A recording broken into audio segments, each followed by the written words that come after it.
Shalom, damai sejahtera di hati.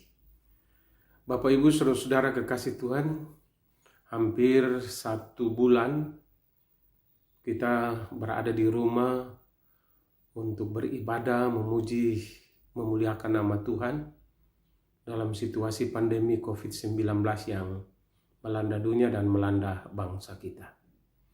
Firman Tuhan pada hari ini kembali lagi memberikan kekuatan, memberikan penopangan bagi kehidupan kita di dalam menjalani tugas panggilan kita sebagai orang percaya dan orang beriman. Sebelum kita membaca firman Tuhan, mari kita berdoa. Bapa di dalam kerajaan sorga, kami mengucap syukur dan berterima kasih bahwa sudah hampir 1 bulan kami berada di rumah untuk beribadah, memuji, memuliakan nama Tuhan dalam situasi pandemi COVID-19. Tapi kami percaya bahwa Roh Kudus berada bersama dengan kami untuk dapat memberikan kekuatan, pengharapan, dan juga pedoman hidup bagi kami. Tolong kami Bapa dan berfirmanlah, karena kami siap mendengarkan, melakukan kehendak Bapa di sorga. Amin. Bapak Ibu Saudara-saudara kekasih Tuhan, firman Tuhan bagi kita terambil dari Keluaran pasal 15 ayat yang ke-19 sampai dengan ayat yang ke-21 sesuai dengan agenda Sabda Bina Umat atau Sabda Guna Dharma Krida. Saya membacakan bagi kita Keluaran 15 ayatnya 19 sampai dengan 21, demikian firman Tuhan. Ketika kuda Firaun dengan keretanya dan orangnya yang berkuda telah masuk ke laut, maka Tuhan membuat air laut berbalik meliputi mereka. Tetapi orang Israel berjalan di tempat kering dari tengah-tengah laut. Lalu Miriam, Nadia itu saudara perempuan Harun, mengambil rebanah di tangannya dan tampillah semua perempuan mengikutinya memukul rebanah serta menari-nari, dan menyanyilah Miriam memimpin mereka. Menyanyilah bagi Tuhan, sebab ia tinggi luhur. Kuda dan penunggangnya dilemparkannya ke dalam laut. Demikianlah firman Tuhan bagi kita. Bapak Ibu Saudara-saudara jemaat kekasih Tuhan, nyanyian Miriam yang ada di dalam ayat yang ke-21 ini adalah bagian dari salah satu bukti cara kerjanya Tuhan mau membebaskan umatnya dari segala penderitaan dan masalah-masalah yang berada dalam kehidupan dunia ini. Apa itu cara kerjanya Tuhan? Saya pernah jelaskan bahwa cara kerja Tuhan itu ada 3. Pertama, cara kerja Tuhan adalah Tuhan memanggil, memilih seseorang yang Tuhan kehendaki untuk dapat melakukan karyanya, untuk dapat melakukan pekerjaan Tuhan, misi Tuhan di tengah-tengah dunia ini. Itu yang pertama, Tuhan memanggil. Setelah Tuhan memanggil orang yang dia pilih, maka orang yang dia pilih itu dia utus. Kedua, ya. Jadi Tuhan memanggil dan Tuhan mengutus. Dan yang ketiga, bukan saja Tuhan memanggil, tetapi juga Tuhan mengutus. Dan ketiga adalah Tuhan memberi kuasa. Tuhan memanggil satu, Tuhan mengutus orang yang dipilih, dan Tuhan memberikan kuasa bagi orang yang dipilih itu untuk melakukan karya-karya besar yang Tuhan kehendaki terjadi dalam kehidupan dunia ini. Itu yang pertama kita harus pahami. Yang kedua, bahwa segala sesuatu yang terjadi di muka bumi ini, di bawah kolong langit ini, tidak lepas dari kehendak dan rencana rancangan Tuhan. Segala sesuatu ada dalam rencana dan rancangan Tuhan. Kehidupan ini tidak terjadi secara kebetulan, tapi kehidupan ini terjadi dalam rencana dan rancangan Tuhan. Oleh sebab itu Bapak Ibu Saudara-saudara kasih Tuhan, seringkali kita sebagai gereja, ketika kita mau melakukan tugas dan panggilan kita, kalau kita hanya melihat saja bahwa saya dipanggil dan diutus, kita berada di dalam kekecewaan. Kita berada di dalam ketakutan. kita berada dalam kebimbangan dan frustrasi kita. Karena kita bertanya, ya Tuhan, kenapa saya dipanggil dan diutus di tengah-tengah dunia yang penuh dengan berbagai masalah dan penderitaan? Tuhan, kenapa saya dipanggil dan diutus di tengah-tengah ancaman dunia dan manusia terhadap diri saya? Tuhan, kenapa harus ada sakit penyakit? Kenapa harus ada penderitaan? Kenapa harus ada permasalahan hidup yang kita alami? Kita harus bertanya terus kepada Tuhan dan tidak ada jawabannya, tidak ada intinya kalau kita bertanya, Tuhan, kenapa begini, kenapa begitu? Mengapa tidak begini dan mengapa tidak begitu? Nah, kalau kita bertanya terus, Bapak Ibu Saudara-saudara kekasih Tuhan, maka jawaban daripada Tuhan mengatakan bahwa bukan kamu yang memilih, tetapi akulah yang memilih kamu. Jadi Tuhan yang memilih kita, dan Tuhan yang mengutus kita, dan Tuhan juga yang memampukan kita menghadapi peristiwa dan masalah-masalah hidup yang berat. Jadi Bapak Ibu Saudara-saudara kekasih Tuhan, Tuhan yang memilih kita ada di tengah-tengah dunia ini. Kalau Tuhan yang memilih kita ada di tengah-tengah dunia ini, maka kita berhadapan dengan segala persoalan dan masalah yang terjadi dalam kehidupan kita. Apapun penderitaan, apapun masalahnya, wabah yang melanda dunia, bahkan melanda bangsa kita, kota kita, kita harus melihat berada dalam rencana dan rancangan Tuhan. Apa sebenarnya maksud Tuhan di balik peristiwa yang sedang kita alami? Apa sebenarnya yang Tuhan mau nyatakan dari kuasanya dengan wabahnya COVID-19 ini? Bapak Ibu Saudara-saudara kekasih Tuhan, saya katakan tadi bahwa nyanyian Miriam ini, puji-pujian Miriam ini bersama dengan perempuan-perempuan Israel, ini adalah salah satu daripada cara kerjanya Tuhan. Cara kerjanya Tuhan itu apa? Dia memberikan kuasa kepada Musa untuk membelah laut Teberau, supaya orang Israel bisa diselamatkan dari kejarannya Raja Firaun. Bapak Ibu Saudara-saudara kekasih Tuhan, kalau kita melihat sedikit latar belakang dari bagaimana Tuhan menunjukkan kuasanya kepada Musa untuk memimpin bangsanya keluar dari Mesir, Musa belum melihat karya Tuhan yang besar. Musa belum tahu dan Musa belum nampak bagaimana Tuhan melakukan karyanya di tengah-tengah bangsanya. Kalau kita belum melihat segala sesuatu yang Tuhan mau lakukan di dalam kehidupan kita, kadang-kadang kita kecut dan kita khawatir, bimbang dan takut sendiri. Lalu kita menyalahkan orang lain, menyalahkan diri sendiri. Dan juga kalau kita tidak imannya kuat, kita bahkan menyalahkan Tuhan. Kita melihat bagaimana peristiwa Bapak Ibu Saudara-saudara kekasih Tuhan, murid-murid bersama dengan Yesus yang berlayar di tengah danau yang penuh dengan arus, gelombang dan badai itu.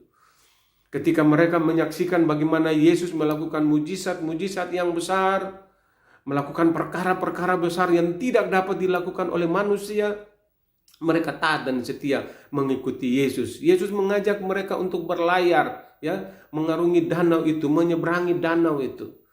Tetapi ketika datang angin tofan, ketika datang arus gelombang, badai, mereka menyalahkan Yesus.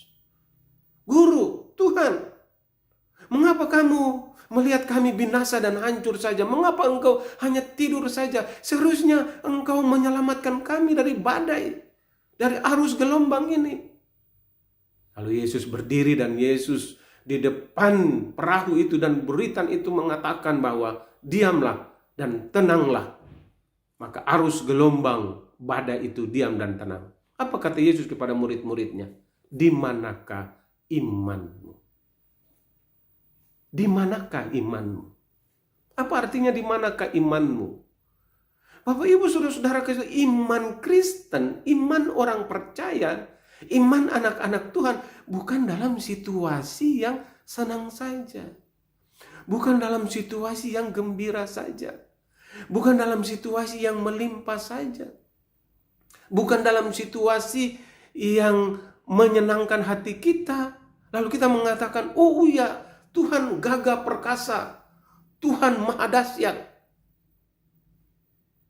Tapi kalau kita menghadapi situasi yang sulit, situasi yang penuh dengan berbagai tantangan dan persoalan hidup, bahkan situasi seperti sekarang ini mewabahnya COVID-19, banyak orang yang kehilangan pekerjaan, banyak orang yang kekurangan penghasilan, banyak para buruh dan pegawai yang dirumahkan. Apakah kita masih percaya bahwa Tuhan maha dahsyat, Tuhan maha agung, Tuhan maha perkasa? Oleh sebab itu Bapak Ibu Saudara-saudara kasih itu, kalau Tuhan yang memanggil, Tuhan yang mengutus, maka Tuhan juga akan memampukan kita untuk menghadapi badai, arus, gelombang, dan persoalan-persoalan hidup. Di manakah imanmu? Iman itu kita harus lihat bukan dalam kacamata kita waktu senang saja, gembira saja, melimpah saja.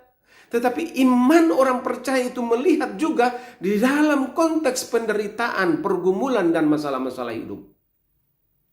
Bapak Ibu Saudara-saudara kekasih Tuhan, mari kita membuka sejenak dari Keluaran pasal 14. Keluaran pasal 14 ayatnya yang ke-10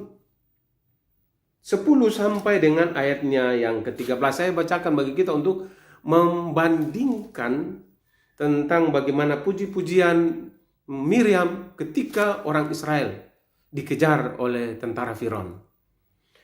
Saya membacakan bagi kita yaitu Keluaran 14 ayatnya yang ke-10 sampai dengan ayat yang ke-14 demikian.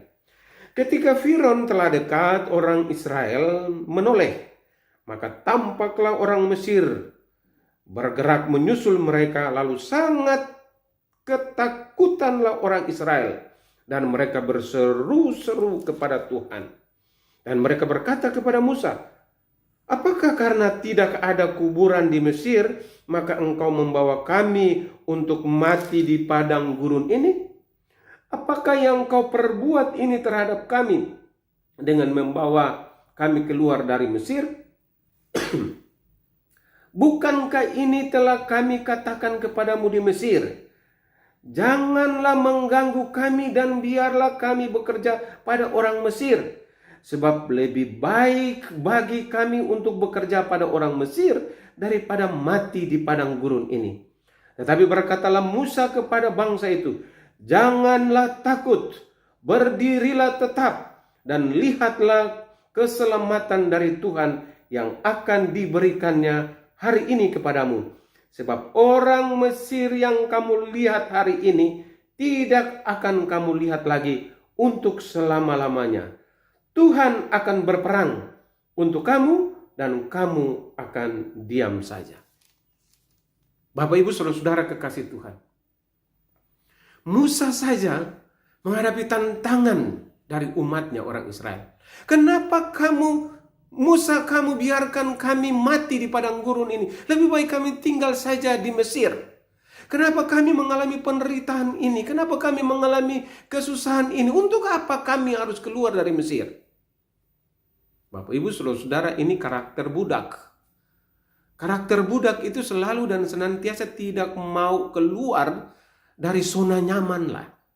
Zona nyamannya, ya sudahlah begini-begini saja, ya. Makan minum apa adanya saja, menderita dengan apa adanya saja, tidak mau keluar dari segala yang dia alami dalam kehidupannya. Dia tidak mau melihat masa depannya yang lebih baik. Tapi ketika dia berada dalam zona nyaman saja, menjadi budak saja, diperintah saja, ya, melakukan segala sesuatu yang dikehendaki oleh sang tuannya, sang majikannya, ya udah lakukan saja. Tapi Bapak Ibu Saudara-saudara kekasih Tuhan, maksud Tuhan untuk membebaskan umatnya adalah merubah karakter budak di Mesir. Engkau menjadi karakter anak Tuhan yang taat dan setia mengarahkan hidup kepada Tuhan. Tadinya menyalahkan Musa. Kenapa kamu biarkan kami harus keluar? Biar saja kami di Mesir. Kami tidak bisa mengalami penderitaan. Kami tidak bisa mengalami kesusahan. Kami tidak bisa mengalami berbagai persoalan dan masalah. Biar kami mati di Mesir saja. Kenapa harus kami mati harus di padang gurun? Ini karena melihat dari kacamata manusianya. Tidak melihat daripada apa kehendak dan rencana Tuhan untuk masa depan umatnya. Bapak Ibu saudara-saudara kekasih Tuhan, kalau Miriam dalam puji-pujiannya mengatakan, bernyanyilah bagi Tuhan, sebab ia tinggi luhur. Tidak ada Tuhan yang lain selain daripada Tuhan Abraham, Ishak dan Yakub yang tinggi dan luhur. Tidak ada Tuhan yang lain yang penuh belas kasihan, kemurahan dan kebaikan. Tidak ada Tuhan yang lain yang tetap setia menemani, menjaga, memelihara, menuntun umatnya dalam situasi apapun selain daripada Tuhan Allah perkasa, Bapa Abraham, Bapa orang beriman. Oleh sebab itu Bapak Ibu saudara-saudara kekasih Tuhan, bacaan kita pada hari ini bahwa Miriam menaikkan puji-pujiannya kepada Tuhan, diikuti oleh perempuan-perempuan Israel setelah mereka melihat perkara yang besar, mujizat yang besar yang Tuhan nyatakan. Musa membelah laut Tiberau. Orang Israel terbebas dari ancaman pembunuhan dari Firaun dan tentaranya. Ini karena kuasa siapa? Ini karena kehebatan siapa? Ini karena campur tangan siapa? Kalau bukan campur tangan Tuhan. Dalam situasi apa? Miriam dan perempuan-perempuan Israel bernyanyi, memuji, memuliakan Tuhan yang tinggi, perkasa dan agung itu. Situasi mereka dikejar dan mereka dibunuh. Situasi di mana mereka berada dalam keterbatasan. Situasi di mana mereka berada dalam ketakutan, kekecewaan, kebimbangan.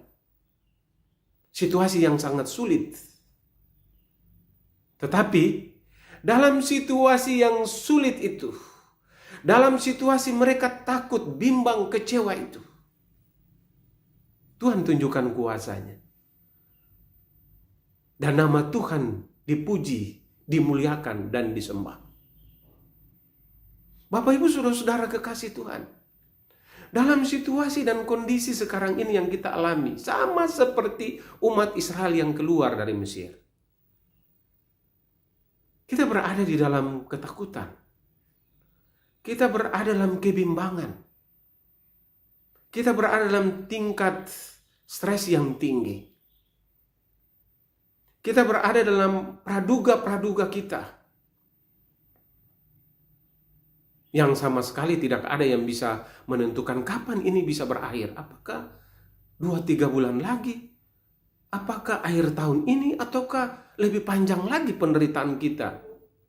Social distancing ini kita berada di rumah. Kita bekerja dan beraktivitas dari rumah. Dalam keterbatasan kita. Ibadah-ibadah kita pun seluruhnya dibatasi. Kita berada dalam ketakutan, jangan-jangan kita juga bisa terinfeksi oleh virus COVID-19. Bapak Ibu saudara-saudara, ketakutan ini sama seperti orang Israel berhadapan dengan Firaun dan orang Mesir pada waktu mereka keluar dari Mesir menuju kepada tanah perjanjian itu. Tetapi hari ini kita mau bersyukur dan berterima kasih bahwa Miriam boleh menaikkan puji-pujian kepada Tuhan. Miriam dan perempuan-perempuan Yahudi boleh bernyanyi dan memuliakan Tuhan. Karena Tuhan membebaskan mereka melewati laut Tiberau itu dan mereka selamat. Hanya karena pimpinan, penyertaan, dan kasih Tuhan. Bapak Ibu saudara-saudara kekasih Tuhan. Mari coba kita renungkan dan kita mengintrospeksi di dalam diri kita masing-masing. Apakah dalam situasi sulit ini kita memuji, memuliakan Tuhan sama seperti Miriam dan perempuan-perempuan Yahudi setelah mereka bebas dari kejar-kejaran dengan tentara Firaun? Apakah mereka takut? Mereka bimbang? Mereka frustrasi atau mereka kecewa? Tapi justru mereka menaikkan puji-pujian, bernyanyi, memuliakan, membesarkan nama Tuhan. Saya mengajak kita semua Bapak Ibu Saudara kekasih Tuhan dalam situasi yang sulit ini. Mari kita kumpulkan keluarga kita. Kumpulkan istri, anak-anak, dan juga cucu-cucu kita.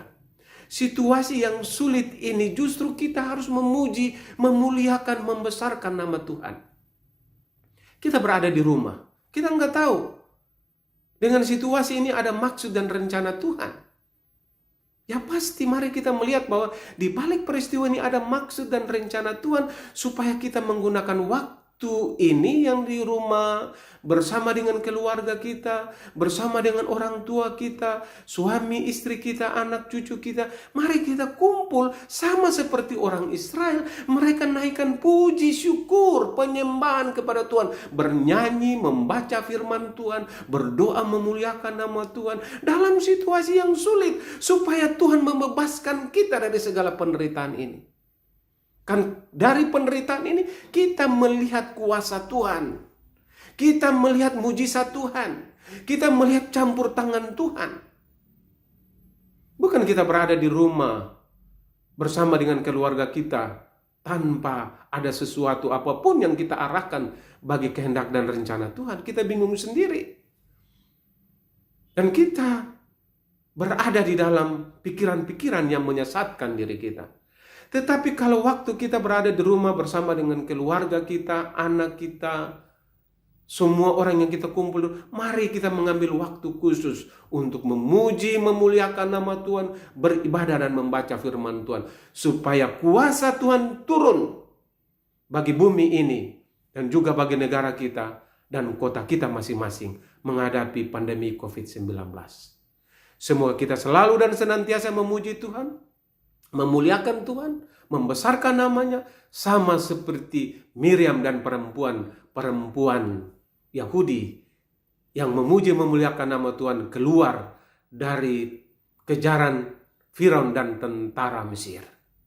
Tuhan memberkati kita, Tuhan menyertai kita, semoga semuanya ini membawa berkat bagi kemuliaan, kebesaran nama Tuhan kita, Yesus Kristus. Shalom.